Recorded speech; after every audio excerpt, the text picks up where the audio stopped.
Hermanos, esta mañana, amén. Qué bueno es cantarle a Dios, ¿no les parece, hermanos? Amén. Y este canto tan lindo de la bella historia, creo que es un canto, hermanos, precioso que llena nuestro corazón, porque nos hace ver no solamente el sufrimiento de Cristo, sino la encarnación del Señor. Cómo Dios se hizo hombre para identificarse con nosotros, para padecer como nosotros, para sentir como nosotros y al final darnos perdón de pecados y una vida eterna. Démosle un aplauso a Jesús, hermanos, al Rey de Reyes y Señor de Señores. Esta mañana quiero tomar unas palabras que el Señor Jesucristo pronunció a sus discípulos, pero que a la misma vez fue una exhortación tremenda para los fariseos, los religiosos de aquella época. Y quiero que vaya conmigo a Mateo en el capítulo 6, versículos 1 hasta el versículo 6, para que nosotros entendamos el por qué el Señor Jesucristo nos dio una instrucción maravillosa acerca de cómo debemos cada uno de nosotros orar. Mateo capítulo 6, versículos 1 hasta el versículo 6. Miren lo que la palabra de Dios nos dice esta mañana. ¿Están conmigo, hermanos? Amén. Mateo capítulo 6, versículos 1 hasta el versículo 6. Dice la Biblia: guardaos de hacer vuestra justicia delante de los hombres para ser vistos de ellos. De otra manera no tendréis recompensa de vuestro Padre que está en los cielos. Cuando pues des limosna, no hagas tocar trompeta delante de ti, como hacen los hipócritas en las sinagogas y en las calles, para ser alabados por los hombres. De cierto os digo que ya tienen su recompensa. Mas cuando tú des limosna, no sepa tu izquierda lo que hace tu derecha, para que sea tu limosna en secreto, y tu Padre que ve en lo secreto te recompensará en público. Y cuando ores, no seas como los hipócritas, porque ellos aman el orar en pie en las sinagogas y en las esquinas de las calles, para ser visto de los hombres. De cierto os digo que ya tienen su recompensa. Juntos el versículo 6, hermanos. Mas tú, cuando ores, entra en tu aposento y cerrada la puerta, ora a tu Padre que está en secreto, y tu Padre que ve en lo secreto, que dice la Biblia, te recompensará en público. Qué tremendo, hermanos, lo que Dios nos está diciendo a cada uno de nosotros esta mañana. Tenemos, hermanos, que cada uno de nosotros entender que el deseo de Dios es la intimidad con nosotros. Y siempre lo hemos predicado porque está en la palabra. Dios desea platicar a solas con nosotros, estando usted y Él solos, Él y usted, yo y Él y yo solos, sin interrupciones, en silencio, sin ruidos, sin disturbios, sin interferencias, sin distracciones. Por eso el tema de mi predicación es a solas con Dios.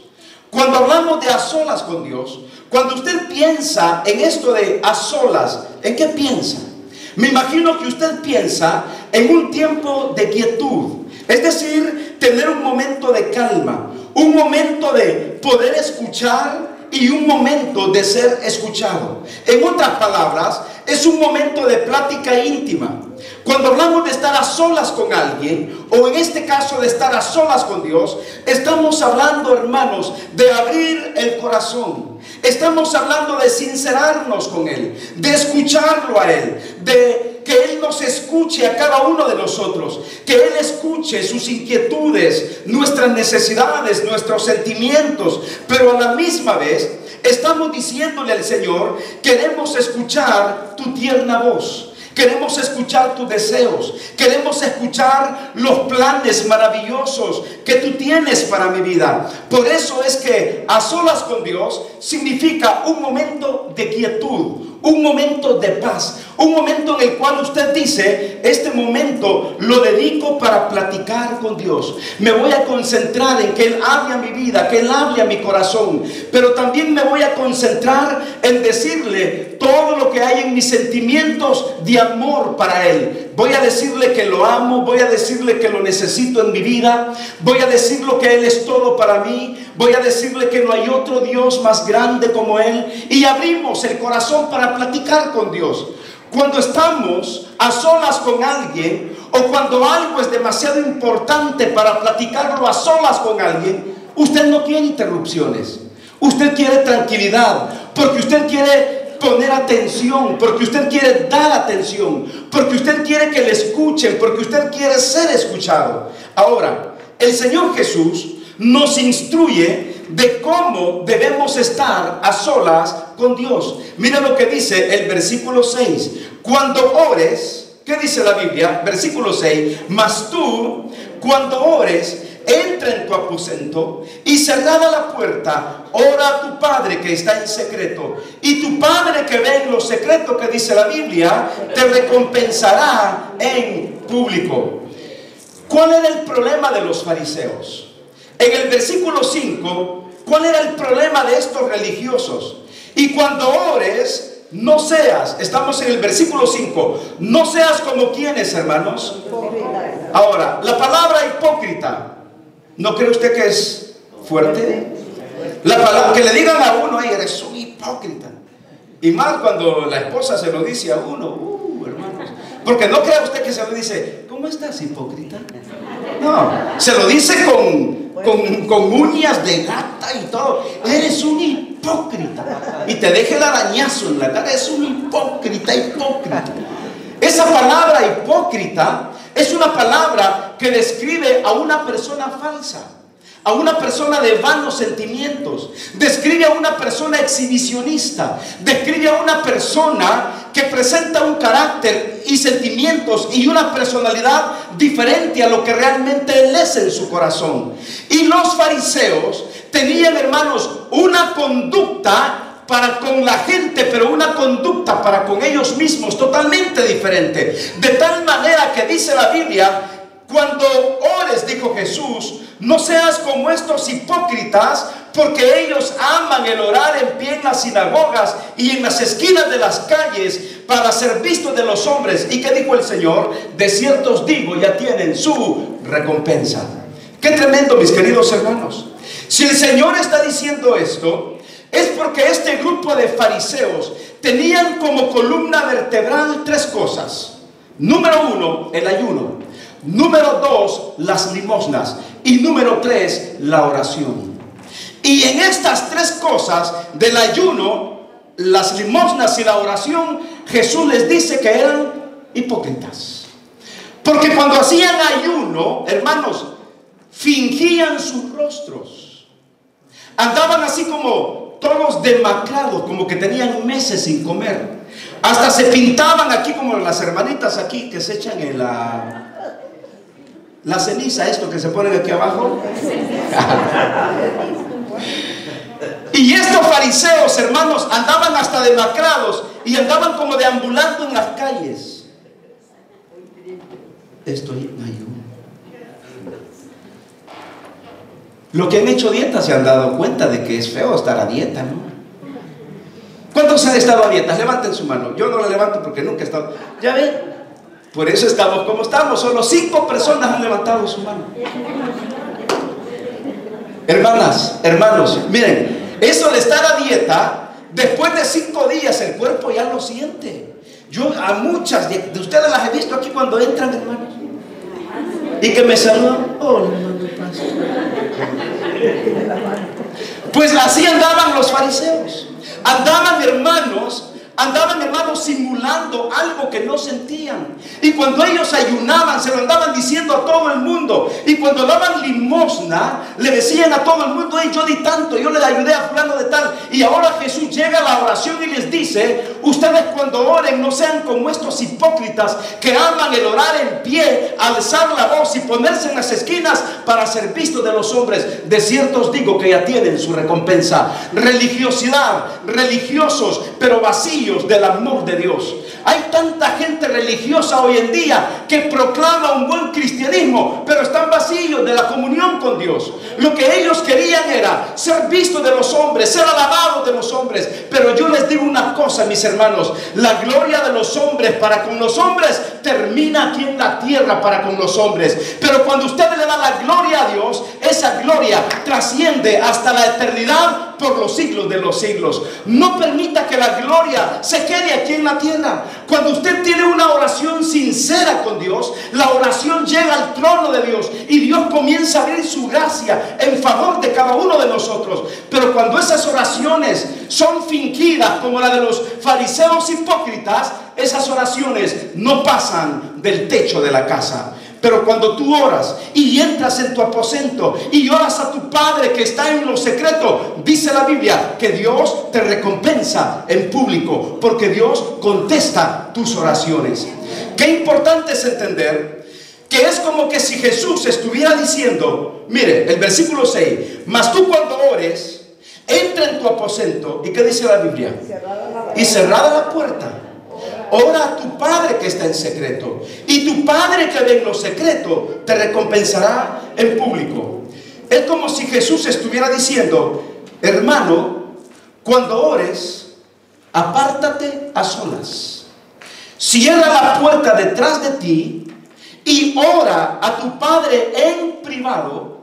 Entonces tu Padre, quien todo lo ve, te recompensará. No necesitamos hacer escándalos en la oración. Necesitamos abrir el corazón y comenzar a estar a solas con Él y tener, hermanos, intimidad con nuestro Señor. Porque la única manera en que cada uno de nosotros va a entender que somos bendecidos es cuando nosotros logramos tener esa intimidad con Él. Dios, nuestro Padre, está esperando por nosotros. Saben, hermanos, Dios nos ha diseñado a cada uno de nosotros para que tengamos una íntima relación con Él. Entonces, ¿qué es lo que sucede? Cada día que pasa, Dios desea tener una cita con nosotros. Tenemos una cita con Dios. El problema es que andamos tan ocupados que nos olvidamos que Dios todos los días, no somos nosotros los que esperamos, es Dios quien nos está esperando para que tengamos esa linda cita, ese lindo encuentro con el Señor. Hermanos, qué tremendo. La pregunta es, ¿por qué orar en privado? Porque Jesús está hablando de orar en lo secreto. ¿Sabe por qué? Porque cuando usted tiene una privacidad de estar a solas con Dios, usted en ese momento, usted está dando su espacio, usted está dando su tiempo a Dios en oración. Pero vuelvo a la pregunta, ¿por qué orar en lo privado? Le voy a decir por qué. Porque afuera hay mucho ruido. Y eso lo predicaba yo el miércoles cuando Jesús fue tentado en Mateo capítulo 4. Afuera, hermanos, hay mucho ruido. Yo le pregunto, ¿ha intentado usted tener privacidad cuando hay demasiado ruido y distracciones? La respuesta es no. ¿Sabe que cuando mi papá estudiaba la Biblia, para sus sermones, él se encerraba hasta 6 horas en su dormitorio? Hasta 6 horas. Y como éramos 8, él nos quería lejos del dormitorio, porque era una brincadera de todos los hijos y una corredera, una gritadera. Y él muchas veces tuvo que salir para decirnos, ya cállense, vayan a jugar a otro lado, estoy demasiado ocupado. Y yo creo que ese momento para él era tan importante. Y yo creo que él no podía como concentrarse, no podía tener privacidad si había demasiado ruido alrededor. Y por eso Jesús nos está diciendo esta mañana que debemos de orar en privado, que no hayan distracciones, que evitemos el ruido. Mire, hoy en día estamos invadidos de ruidos por todas partes. Lo que decía el miércoles, en el auto, ¿qué hace usted cuando entra al auto? Usted prende el radio. Usted va al gimnasio y está con audífonos conectado a su teléfono o escuchando la música. En las tiendas, mientras usted va de compras, ¿qué está escuchando? La música. En el banco, mientras esperas, que hay en todo el sistema. Hay música. En la casa, cuando vamos, lo primero que hacemos es encender el televisión o encender las computadoras, meternos al internet. Están los juegos, están los niños, está la suegra. Benditas sean las suegras. Está la esposa, está el esposo, están los hijos, y hay un ruido tremendo que no te permite tener privacidad con Dios.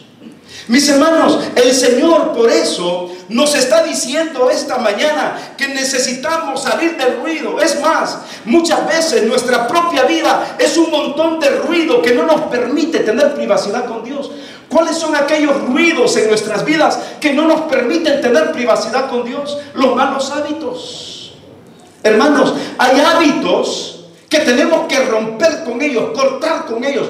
Hay vicios que tenemos que cortar con ellos porque son ruidos en nuestra vida que no nos permiten, hermanos, tener privacidad con Dios. Por eso, hermanos, privacidad significa un momento de silencio con Dios, sin ruidos, sin distracciones. Mire, con todo el ruido del mundo y con todas sus ocupaciones, quizás nosotros podríamos pensar que no hay lugar para estar a solas con Dios. Pero déjeme alentarle esta mañana con algo que es muy importante. A veces, con tantos hijos, como en el caso de mi papá, que éramos 8, quizás las hermanas aquí con 1 o con 2 sienten que es mucho, y al tener 8 es bastante. Pero hubo una mujer en la historia que se llamó Susana Wesley, en los años 1700. En la época del protestantismo y la reforma, esta fue una de las mujeres más grandes de la historia del cristianismo. No tenía 2 hijos, no tenía 6, no tenía 12, no tenía 16, tenía 18 hijos. Susana Wesley, 18 hijos. Yo he visto aquí a las hermanitas que con 1, Dios mío, con 2 se quedan sin pelo. Imagínense 18 hijos, hermanos. Susana Wesley, una de las mujeres más grandes en la historia del cristianismo, tuvo 18 hijos, y uno de sus hijos, llamado John Wesley, hermanos, fue el fundador de la iglesia metodista. Y fue uno de los hombres que proclamó el evangelio por toda la parte occidental de América, con predicadores del movimiento metodista y todos los predicadores que él tenía por todo el mundo. Y todo porque, les voy a decir por qué. Porque tuvo una madre que, a pesar de que tenía 18 hijos, tenía 1 hora de estar a solas con Dios todos los días.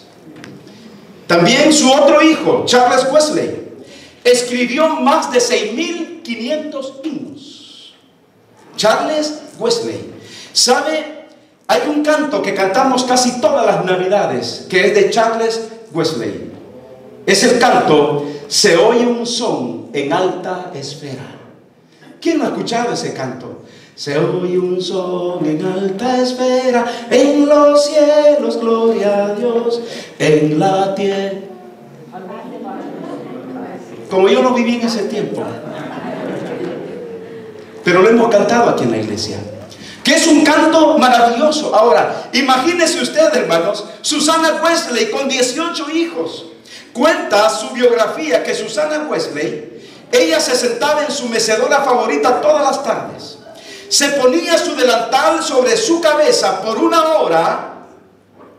Cuando ella se ponía su delantal sobre su cabeza por 1 hora, ¿sabe qué pasaba?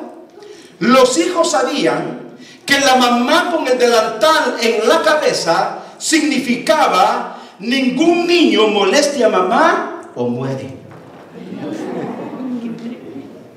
Ningún niño moleste a mamá o muere.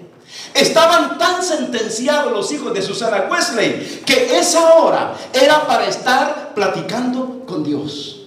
Es que eso es privacidad, hermanos. Eso es intimidad, sin que nadie te esté perturbando, sin que los hijos, que Juanito me está cortando la oreja. Hermanos, no.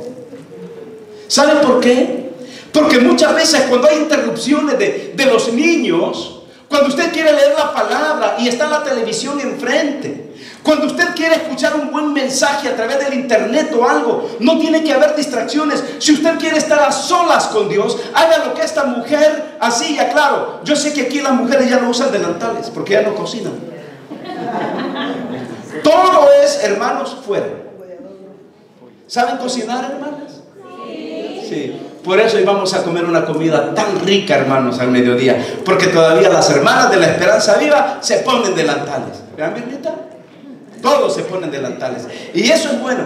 Ahora, si no tienen, hermanos, delantales, barato los delantales.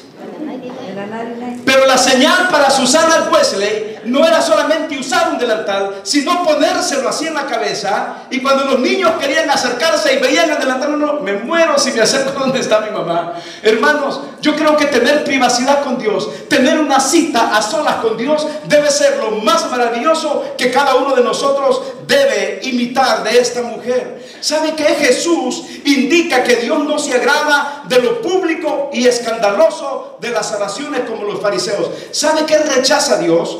Dios repudia las oraciones presuntuosas, las oraciones exhibicionistas, bañadas de orgullo y sin ningún sentido de espiritualidad. Esas oraciones, como dije, no pasan del techo, no tocan el corazón de Dios, no salen del corazón. Son oraciones que nacen del orgullo, de la arrogancia, o simplemente nacen de una tradición y de una religiosidad. Dios no quiere oraciones religiosas. Dios quiere una íntima comunión, que tus palabras sean sinceras, honestas, que cuando tú estás en lo secreto no inventes cosas, sino que tú salgas con tu corazón en la mano para dárselo a Dios a través de la oración. ¿Saben, hermanos, por qué a Dios no le gustan las oraciones repetidas? Porque cuando nosotros oramos, hablamos con Dios, y cuando la gente reza, repite oraciones que otros han hecho. Rezar es repetir, orar es platicar con Dios. ¿Cuánta gente dice? A mí mucha gente me ha dicho: pastor, quiero que rece por mí. Y yo les he dicho: está bien, voy a orar por usted. Allá los días vienen, quiero que rece también por mí. Hay un muchacho que me llama por teléfono, no voy a decir su nombre, pero cuando me llama por teléfono me dice: pastor, le llamo porque quiero que reces por mí. Y yo le digo: claro, voy a orar por ti. Pero no se le quite eso de que reces por mí. Aquí en la iglesia hace muchos años tuvimos una hermana que ¿qué nos costó? Yo creo que después de 20 años entendió que era orar. Siempre venía: pastor, ¿pueden rezar por mí? Y yo le decía: sí, orar, hermana, vamos a orar. Y otros hermanos me decían: pastor, pero ¿por qué no le dice a la hermana que no se dice rezar, se dice orar? Y yo le decía: ay, déjala, hermana, déjala. Con el tiempo ya va a adoptar este vocabulario cristiano, que tiene 50 años de ser católica, de estar engañada, y ahora para ella esto es nuevo. Y allá con el tiempo ya no decía rezar, hoy decía orar. ¿Se acuerda de aquel mexicano que siempre decía: pastor, quiero que recen por mí? Y el pastor le decía: no, se dice orar. Allá los días: pastor, ¿pueden rezar por un trabajo para mí? No se dice rezar, se dice orar. Pastor, quiero que oren por una novia porque me quiero casar. ¿Cómo? Oh, sí, pastor, quiero. Y yo, como dije, ¿y cómo es? Rezar. Pastor, quiero que recen por mí, que no sé qué. Por último, un día el pastor le dijo, porque él llega y dice: pastor, quiero que recen por mí, por esto y lo otro. Te dije, muchacho, que no se dice rezar, se dice orar. Y el mexicano dijo: órale pues. Orar. No rezar.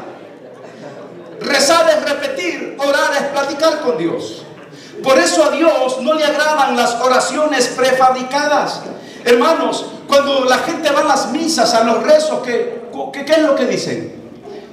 Dios te salve, patria sagrada. No, es lo de: oh, Santa María, Madre de Dios, ruega por nosotros los pecadores, ahora y en la hora de la muerte. Amén. Dios te salve, María, llena eres de gracia, bendita el fruto de tu vientre, Jesús. Él dice: yo nunca fui católico, y gracias a Dios que nunca repetí estas cosas que son vanas, Porque la oración nace del corazón, es platicar con el Señor. Y Jesús condenó, hermanos, la actitud de los fariseos hipócritas, porque repetían vanas oraciones, creyendo que por sus vanas palabreríos ellos serían escuchados. Y por eso Jesús dice: cuando ores, entra en tu aposento, cierra la puerta detrás de ti y llora ahí en privado. Y ese Padre que todo lo ve en lo secreto, al final te va a recompensar en público, porque esa es la oración. ¿Sabe qué dice Jesús? Jesús dice: ora a tu Padre que está en secreto. Y vuelvo a recordarles, hermanos, la invitación es tener intimidad con Dios mediante la oración.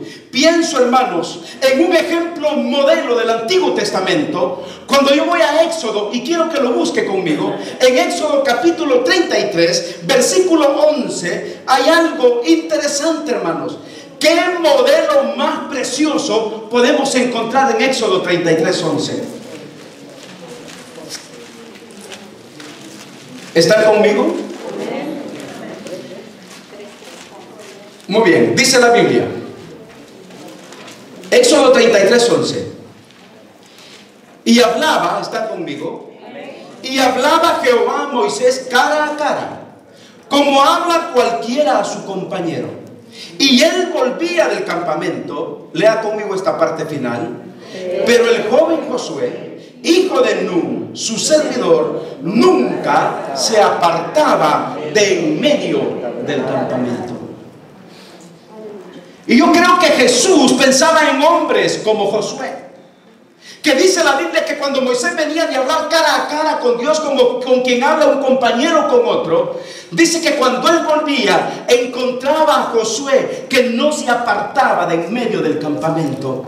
Yo me imagino que Josué era un hombre de oración. Yo me imagino que Josué estaba en medio del campamento, no perdiendo el tiempo, no platicando con nadie. Josué estaba en medio del tabernáculo, a solas con Dios, platicando con Dios, hablando con Dios. Y por eso al final la Biblia dice que cuando Moisés muere, Dios deja a Josué como encargado y pasa todo el pueblo de Israel al otro lado del Jordán y les da la tierra prometida. Pero había un Josué que no se apartaba de estar en comunión con Dios, porque vivía en medio del campamento, en medio del tabernáculo de Dios. ¿No cree que deberíamos de imitar a Josué, hermanos? Dios necesita muchos Josué. Dios necesita muchas mujeres como Josué. Que no nos apartemos de la comunión con Dios, que no nos apartemos de estar a solas en lo secreto hablando con Dios. Josué no se montó en el caballo de Moisés. Josué no ganó su prestigio en base al prestigio de Moisés. Josué se ganó el prestigio y su posición porque estaba a solas con Dios. Y Jesús dice que debemos orar en lo secreto.